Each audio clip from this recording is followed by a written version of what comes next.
merci à Myriam pour nous donner l'occasion de ces rencontres, de ces échanges.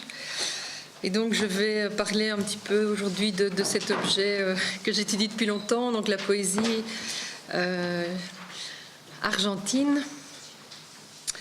Et pour essayer d'approcher la question donc bipolaire du rite et de la création, j'ai choisi donc un angle d'attaque qui est celui de la prière. Et en forme de peut-être d'hommage de celle qui est ma collègue depuis, ou à celle qui est ma collègue depuis plus de 20 ans et qui m'a donné beaucoup d'occasions de réfléchir et d'améliorer mes propres recherches, eh bien, je vais commencer par un poème d'Henri Beauchot,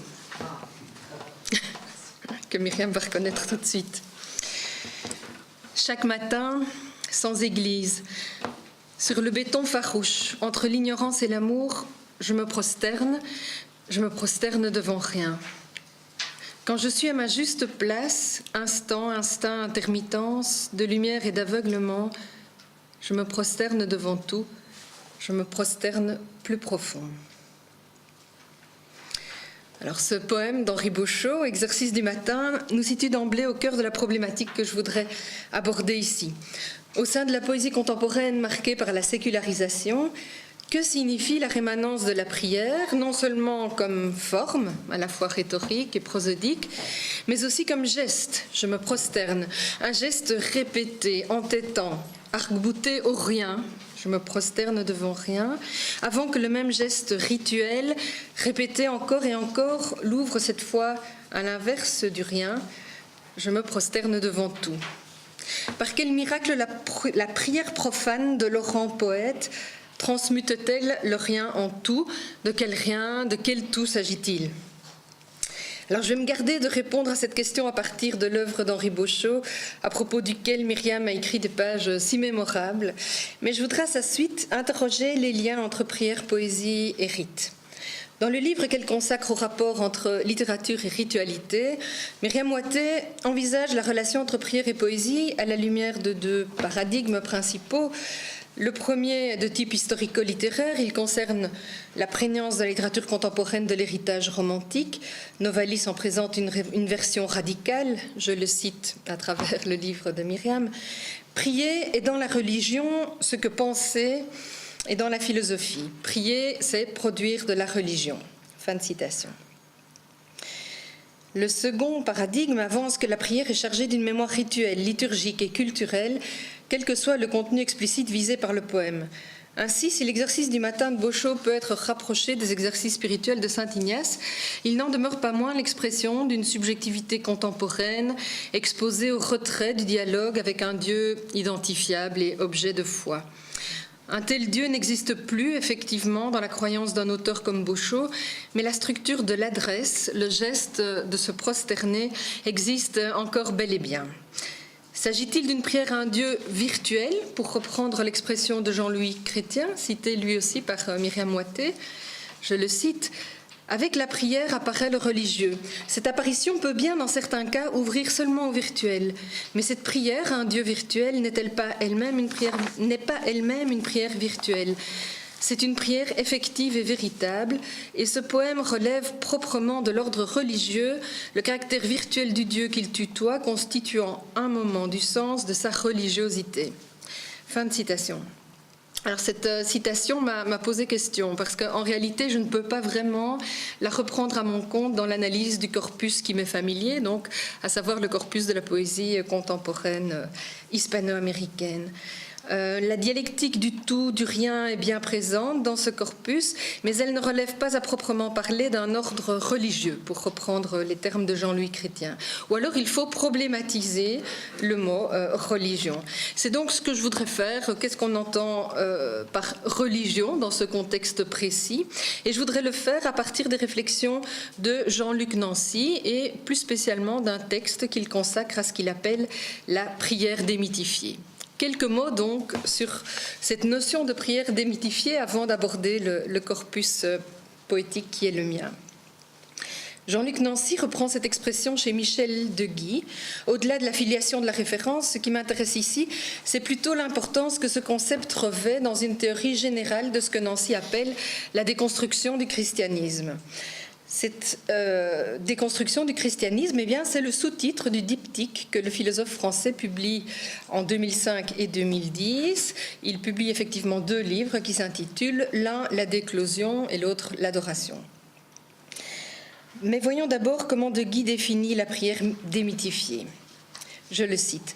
« Voilà un oxymore puissant, un mascaret où s'affrontent le mouvement de la croyance et le mouvement de la dé ou incroyance. Si la démythification se retire de la créance, de l'élan de la confiance ou crédulité en. » Fin de citation.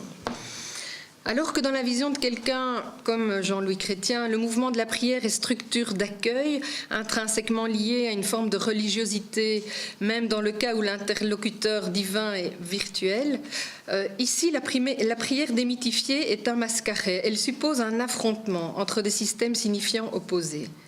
C'est ainsi que le comprend Nancy, je le cite encore. Le terme oxymore a valeur littérale. Il y a la conjonction, collusion ou bien collision de contraires et même de contradictoires.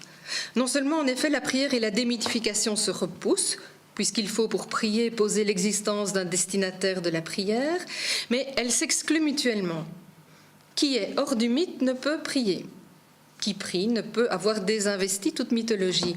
Or, c'est cette contradiction qu'il est proposé de tenir, c'est avec cet affrontement qu'il est demandé de se confronter.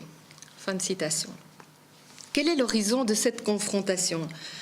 C'est, toujours selon Nancy, faire advenir dans le langage cela dont il est dit d'emblée qu'elle restera non dite, cette chose qui restera non dite, puisque ce qui est à dire, c'est précisément cela qu'il y a. Ceci, cela, l'être, l'étant, le monde, la chose.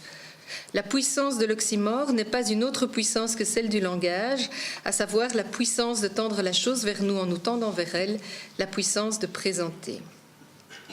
La prière démythifiée sera considérée, je cite, comme un geste, une posture, une postulation selon lesquelles le langage est tendu à sa limite, sur sa limite, qu'il excède tout en se tenant sur elle, tendu dans un équilibre instable.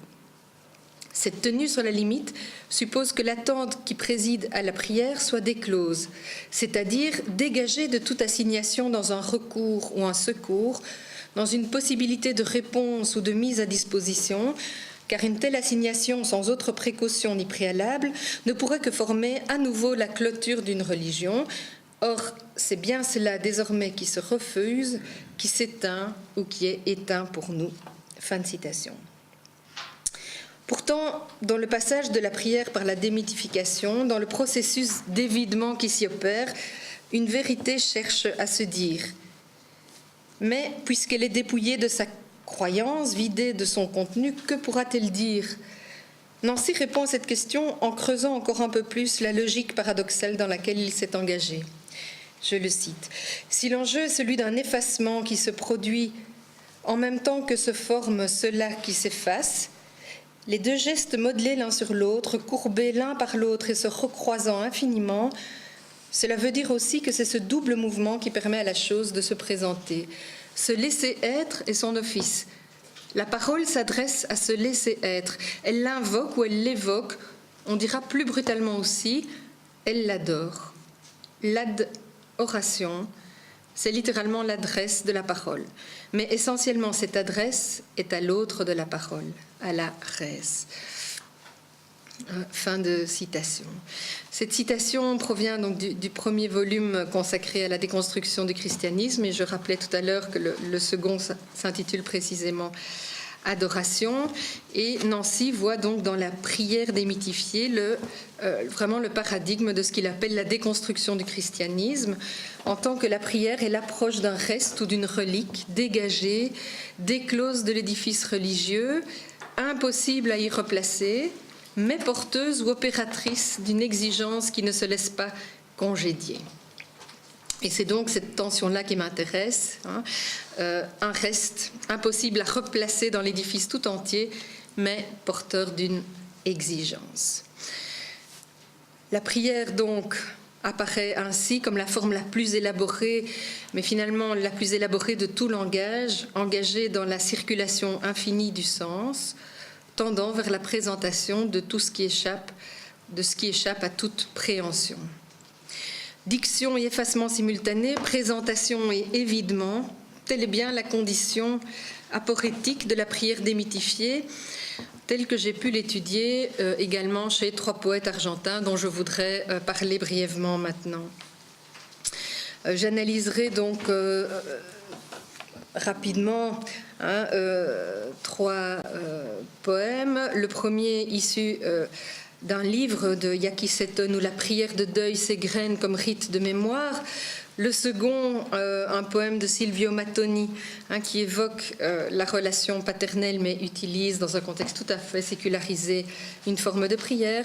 Et enfin, un recueil, Les lanternes flottantes de Mercedes Roffé, qui interroge les conditions mêmes de possibilité de la prière poème.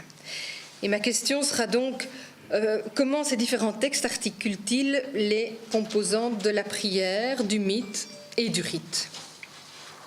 Alors le premier poème, c'est peut-être le cas le plus clair. Il s'intitule Iskor de Yaki Seton. Alors c'est le dernier poème d'un recueil qui s'intitule donc Nombres Propios, c'est-à-dire nom propre. Et c'est un recueil où chaque poème en fait dialogue avec une photo et chaque poème reprend un fait historique violent. Donc depuis les camps de concentration nazis, en passant par des scènes de décolonisation de l'Algérie, jusqu'à des scènes donc liées à la période dictatoriale en Argentine des années 70 et 80. Et puis il y a un dernier poème qui s'intitule Iskor. Alors ce terme-là signifie donc souviens-toi en hébreu et renvoie à un office juif, office donc que l'on récite pour les défunts, qui se célèbre en principe 4 fois par an. Et comme dans la prière juive de l'Iskor, eh bien le poème va énoncer la même phrase rituelle, que Dieu se souvienne, avant de mentionner les défunts de la famille. Alors je cite un extrait de l'extrait que vous avez. Je dis et je répète leurs noms à voix basse qui tombent et frappent comme des cailloux blancs sur des linceuls de tombe toujours ouvertes. Fin de citation. Donc le poète est ici l'officiant d'un rite irrigué par la tradition religieuse autant que littéraire.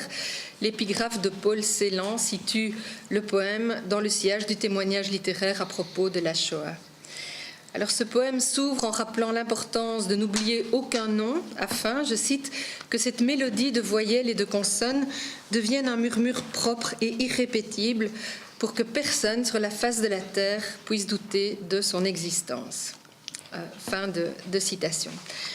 La remémoration des noms des défunts ainsi que la litanie funeste des modes d'assassinat scellent ce mémorial infini. Ce mémorial infini sont les 2 derniers mots du recueil. Dans Iskor, la performativité rituelle concerne principalement la nomination. C'est un acte de langage qui désigne une unicité ineffaçable, une existence avérée mais à jamais perdue. La tension oxymorique de la prière démythifiée traverse donc ce poème prière qui tente de rendre présent à la mémoire l'effacement de ceux que la barbarie avait assassinés et dont elle avait tenté d'effacer les noms. Alors la dimension collective à l'horizon d'Iskor se concrétise, je pense, dans la version online où Yaki Seton livre un très beau poème visuel d'une austère beauté. Donc si vous tapez Iskor Yaki Seton dans YouTube, vous allez tomber sur un film d'une dizaine de minutes, donc un peu long pour le passer ici, qui montre finalement donc l'ouverture collective de ce poème. Alors, à l'inverse, second cas de figure que je voudrais brièvement évoquer, c'est un poème qui se centre au contraire sur ce qu'on pourrait appeler un rituel strictement privé. Il s'agit ici d'un poème à teneur autobiographique où l'auteur, Silvio Mattoni, va évoquer la relation qu'il a avec ses enfants et particulièrement avec son fils nouveau-né. Alors, à plusieurs reprises dans ses différents livres, il évoque la scène de l'écriture, où il s'isole, où il écrit, et selon donc, ce qu'on pourrait vraiment qualifier de rituel, par le caractère répété et instituant. Et dans un des poèmes, donc, il nous livre l'émerveillement devant la vitalité de cet enfant nouveau-né, au sein donc d'une conscience de la mortalité et d'une existence dont le sens ne peut s'appréhender que dans la considération stoïque de la plus radicale immanence. Voilà, je vais lire le fragment que je vous propose dans l'exemplier. Bien que je sache que tout a une fin, que s'accélère la perte de la force, que les choses vivantes vont disparaître et que mon monde est cerné par le rien que je perçois. De toute façon, les nuages gris voyagent en traversant le froid et ils me dictent, je leur dicte, un vœu pour le printemps. Qu'ils puissent toucher les fleurs jaunes du patio, qu'ils puissent apprendre à prononcer le difficile mot « fleur » dans notre langue, qu'ils puissent voir les montagnes vertes encore, qu'ils sachent marcher par ces sentiers. La brièveté de l'éclat d'être vivant m'incite encore à demander, même s'il n'y a personne d'autre que moi et mes phrases en train de se penser sur une table de bureau, qu'il parle, qu'il pense, qu'il rit aux éclats.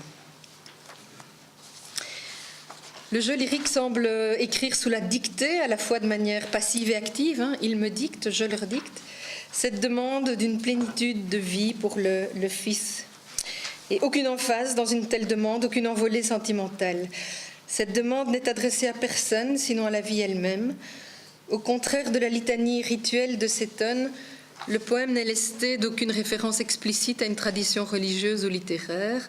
Le seul rituel évoqué ici est celui de l'écriture elle-même, rappelé dans plusieurs autres poèmes de l'auteur, lieu de construction et de mise en scène de l'identité individuelle, à la fois par séparation et connexion avec la vie quotidienne. C'est la métrique de l'endécasyllabe, ce sont le rythme et les répétitions soigneusement distribuées qui sculptent le poème comme poème sur l'espace de la page et dans la mémoire du lecteur. La tension oxymorique concerne ici le sens même d'une demande qui est privée de ses conditions d'effectuation, l'existence d'un destinataire doté d'une puissance capable d'exaucer le vœu. Mais paradoxalement, on peut penser que cette demande est réalisée dans le poème, dans le fait même d'écrire et de publier le poème. Je voudrais maintenant passer à un troisième cas d'étude, non pas un seul poème, mais un recueil, Las Linternas Flotantes, et c'est justement un recueil qui a été récemment traduit et publié au Québec, donc traduit en français. Alors, la prière ici affleure à plusieurs reprises.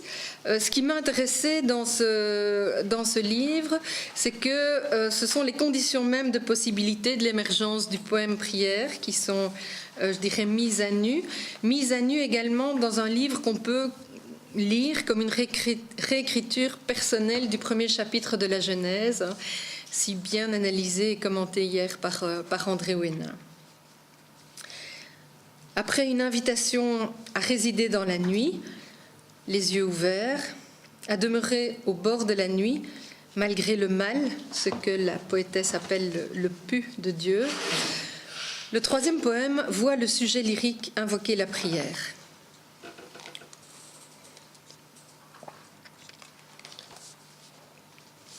Pour ceux que nous sommes et ne sommes pas, prions. Disons la prière, le mot qui manque, le chiffre, le nombre, la clé. Résidons la nuit dans la pure présence. Parce que sentir est plus que voir, et plus encore, c'est se fondre. Il faut revenir. Il faut revenir en arrière. Il faut revenir en arrière vers l'avant. Il faut débobiner la bobine du temps. Il faut revenir vers le futur. Il faut revenir à la masse bleue, nuit étoilée, où nous étions lumière, minuscules particules de lumière dispersées, au sein de la nuit. Dissolvons la nuit, respirons, un souffle, insufflons de lumière, la nuit d'air, insufflons la nuit de nuit véritable. Dans le 6e poème du livre, la réécriture de la Genèse se précise. Contrairement au livre biblique, le sujet divin de l'acte créateur n'est pas mentionné, ou plutôt il est mentionné négativement.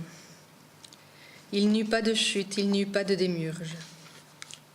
Les poèmes suivants évoquent une création qui oblitère l'épisode du serpent et de la chute et rend improbable l'existence du créateur, si ce n'est selon l'hypothèse du Tzimtzum, à laquelle fait allusion le poème 12, qui parle de la rétraction de Dieu, de son absence comme retrait. Dans le vide ainsi laissé, apparaît alors un espace de fécondité, ce que le poème appelle un rien plein, une absence absolue, un lieu de rencontre. Cette rencontre dans l'absence s'opère dans le poème qui est, je cite encore, « le rythme de l'autre en moi, au-delà de moi, toujours au-delà, où mon silence se heurte à ton rythme et se répercute en moi, qui solfie dans le poème un rythme lumineux, chiffre qui fait écho dans l'écho qui est le corps véritable. » L'adresse, qui constitue le cœur vivant du poème, peut alors se déployer, mais elle n'arrive que dans l'avant-dernier poème du livre, où l'on trouve enfin, si je puis dire, une litanie de tu, de tout en espagnol. Toi qui es dans la misère, toi qui es dans la guerre, toi le lanceur de pierres, toi le constructeur de maisons, toi qui insistes qu'il cherche ton nom dans le registre de l'humain, dis-moi que la grâce, au moins, ne nous sépare pas.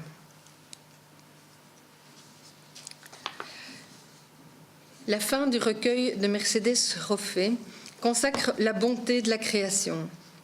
Non pas que le mal n'y soit pas présent, mais parce que cette création accueille en son sein la possibilité d'une adresse à ce qui dépasse toute tentative de préhension, de capture par la pensée rationnelle ou technique. Le mythe de la création de Genèse 1 et ses variantes, notamment kabbalistiques et chrétiennes, donc il y a toute une série de poèmes qui se déploient autour de la notion non pas de Christ mais de cristal. Donc le mythe de la création de Genèse 1 et de ses variantes est évoqué, mais il est tenu comme en suspens. Il est évoqué et à chaque fois également nié, comme si seul importait l'espace de résonance du poème. Je cite, « Poème docte cadence, très heureuse chute dans l'entrecroisement de tous les sens. » Fin de citation. Ainsi conçu, le poème chez Roffé s'ouvre à la prière dans une perspective proche de celle de Nancy, que j'évoquais au début, et qui voit dans la prière démythifiée, je cite Nancy, un impératif catégorique, car rien n'est plus important aujourd'hui que ceci, vider et se laisser vider toutes les prières qui négocient un sens, une issue, un rapatriement du réel dans l'étroit enclos de nos humanismes délavés et de nos religiosités crispées, afin de rouvrir la parole à sa plus propre possibilité d'adresse, qui fait aussi tout son sens et sa vérité. Fin de citation. Pour conclure, je voudrais revenir brièvement à la question qui ouvrait mon bref parcours anthologique, à partir donc de cette notion de prière démythifiée et qui posait donc la question de l'éventuelle ritualisation ou déritualisation qui l'accompagnerait. On a vu que la démythification s'accompagnait chez le premier écrivain, donc Seton, s'accompagnait d'une historicisation. Donc il y avait une référence à chaque fois extrêmement précise aux différentes situations historiques où la violence est mise en scène dans le poème. Chez le second auteur, c'est par le biais d'une scénographie du quotidien où était projetée et exorcisée dans l'écriture la précarité du destin humain que s'opérait cette démythification. Mais elle aussi est toute relative. En effet, le titre du recueil, c'est donc la chanson des héros. Et donc, il y a un rapport de nouveau problématique entre vie quotidienne, vie familiale et héroïsation. Dans ces deux cas, la ritualisation est présente, même si elle est plus saillante dans le rite juif d'Iskor que dans le rituel privé de Matoni. Qu'en est-il finalement chez la troisième écrivaine que j'ai convoquée aujourd'hui? Je pense que le rite subsiste comme scansion et comme rythme, comme répétition d'actions et de paroles, comme mémoire d'un texte, et ça je crois qu'André Ouénin l'a bien rappelé hier, mémoire d'un texte qui lui-même venait et portait vers des rites. Cependant, sa valeur performative me semble diffuse, car elle ne vise pas un au-delà de l'œuvre, qui en ferait un mémorial de substitution, comme chez Seton, ou un exorcisme, comme chez Matoni. La prière, telle que la pratique Mercedes Roffé, rejoint le mouvement de ce que Nancy appelle l'adoration, et je le cite une dernière fois pour terminer. La prière comme adoration, c'est cela, adresse, hommage, reconnaissance de ceci, que son dire s'efface en allant vers ce qu'il dit, ne dira jamais. Merci pour votre attention.